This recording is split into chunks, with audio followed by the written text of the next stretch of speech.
భారతీయ సంస్కృతిలో వేదాలతో పాటు రామాయణానికి అంతే ప్రాముఖ్యత ఉంది.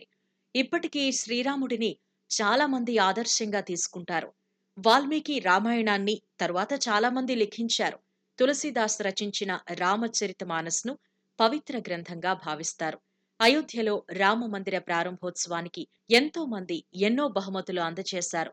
అయితే చెన్నైకి చెందిన లక్ష్మీనారాయణ అనే భక్తుడు బంగారు పూతతో చేసిన రామచరితమానస్‌ను అయోధ్య రామ మందిరానికి అందించాలని నిర్ణయించారు. అపారమైన సంస్కృతి మరియు ఆధ్యాత్మిక విలువలు కలిగి ఉన్నటువంటి తులసీదాస్ చే లిఖించబడిన శ్రీరామచరిత మనస్ ప్రజలకి మార్గదర్శకంగా నిలుస్తాయి. అటువంటి విలువైన శ్రీరామచరిత మనస్ గోల్డ్ ప్లేట్స్పై 24 క్యారెట్స్ గోల్డ్ ప్లేట్స్పై చెక్కబడితే చూడ్డానికి 2 కళ్ళు చాలవు. చెన్నైకి సంబంధించినటువంటి శ్రీరామ భక్తులు శ్రీరామచరిత మనస్ని గోల్డ్ ప్లేట్స్పై లిఖించారు. అయోధ్య బాలరాముడికి తామందించే రామచరితమానస్ 1000 ఏళ్ల పాటు చెక్కు చెదరకుండా ఉండాలి అనే ఉద్దేశంతో ఆయన బంగారంతో చేసిన పేజీలను అందించాలనుకున్నారు.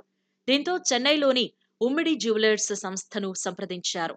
దీనిపై దాదాపు 3 నెలల పాటు పరిశోధనలు చేసి 8 నెలలు కష్టపడి ఈ బంగారు తాపడంతో చేసిన రామచరితమానస్ పుస్తకాన్ని తయారు చేశారు. 147 కిలోల రాగి, 700 గ్రాముల మందంతో తయారైన ఈ పుస్తకాన్ని 2 రోజుల పాటు భక్తుల సందర్శన కోసం ఉమ్మడి జ్యువెలర్స్‌లో ఉంచారు. ఇది ఒక 8 నెలల ముందు మిస్టర్ లక్ష్మీనారాయణ అని ఆయన డివోటీ. సో ఆయన మా దగ్గర వచ్చి ఇప్పుడు ఇది మారి ఒకటి చేయాలి. బట్ మెయిన్ దాంట్లో ఏమంటే మాకు ఇది ఒక 1000 ఏండ్లు ఇది రామచరిత్రం ఉండాలని. సో అందులో వాల్మీకిది ఉంది, కంబరామాయణం ఉంది, తిప్పి తులసీదాస్ ఉంది. అది ఏది దీంట్లో సెలెక్ట్ చేయాలి, ఏ మెటీరియల్లో చేయాలి, ఎంత సైజులో ఉండాలి, ఏం వెయిట్లో ఉండాలి, ఇదంతా దానికి నెక్స్ట్ క్వశ్చన్స్ మాకు వచ్చాయి.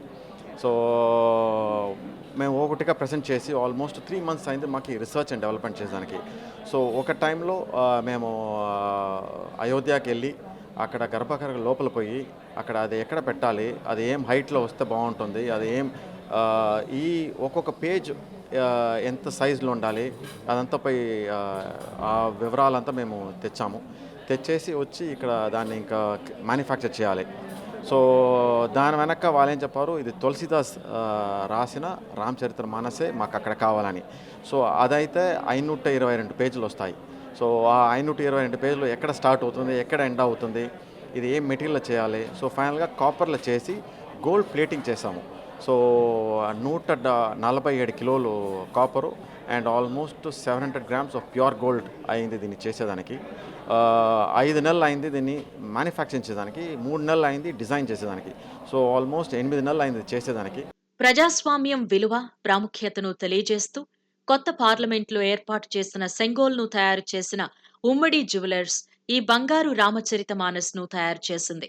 అయితే ఇది తమకు లభించిన అదృష్టమని సంస్థ ఎండీ అమరేంద్ర తెలిపారు. ఇది మాకి రెండో అవకాశం. ఆఫ్టర్ ద సెంగోల్ మా తాతగారు చేసింది. ఇప్పుడు మాకి ఈ అవకాశం దొరికింది to make Ramcharitmanas which will go to Ayodhya. ఇది ఈరోజు రేపు డిస్ప్లేలో ఉంటాయి. ఇంకా దాని వెనక we will be sending it to Ayodhya. ప్రజలకి ఈరోజు రేపు మాత్రమే అవకాశం ఉంది. రేపు 11 గంటల వరకు స్టిల్ ఇస్ ఆన్ డిస్ప్లే. దాని వెనక we have to start packing and sending it to Ayodhya. Technology is called acid itching technology. So ఇది చేసేదానికి మాకు ఆల్మోస్ట్ 3 to 4 months అయింది. దాని వెనక ప్లేటింగ్ చేయాలి. ప్లేటింగ్ ఆల్సో టెక్నాలజీ చాలా ఉన్నాయి ఇప్పుడు. So we adopt the best technology. So ఆ ప్లేటింగ్ అనేది సీకన్గా పోదు. దిస్ ఆల్సో టేక్స్ ఆల్మోస్ట్ ఎవరు అంటలేదంటే ఇంకా 1000 ఏండ్లు ఉంటాయి. ఇంకా రోజు అంటి చేశారంటే ఆల్మోస్ట్ 200 years కన్నా ఉంటాయి. సో యాజ్ పర్ అవర్ ఇది వచ్చి అక్కడ లోపల ఉంటుంది, గర్భ లోపల ఉంటుంది. సో అక్కడ ఇంకా అంటే దానికి అవకాశం చాలా తక్కువనే అక్కడ. ఈ రామచరిత మానస్ పుస్తకం మొదటి పేజీ పైన యూవీ ప్రింటింగ్ ను ఉపయోగించి రామ పట్టాభిషేకం చిత్రాన్ని ముద్రించారు. ఇక ఈ పుస్తకం 1000 ఏళ్ల పాటు చెక్కు చెదరకుండా ఉండేందుకు ఎచ్చింగ్ అనే టెక్నాలజీని ఉపయోగించామని తెలిపారు. పుస్తకం తయారీలో ఎక్కడా ఎలాంటి తప్పులు దొర్లకుండా జాగ్రత్తలు తీసుకున్నామని తెలిపారు.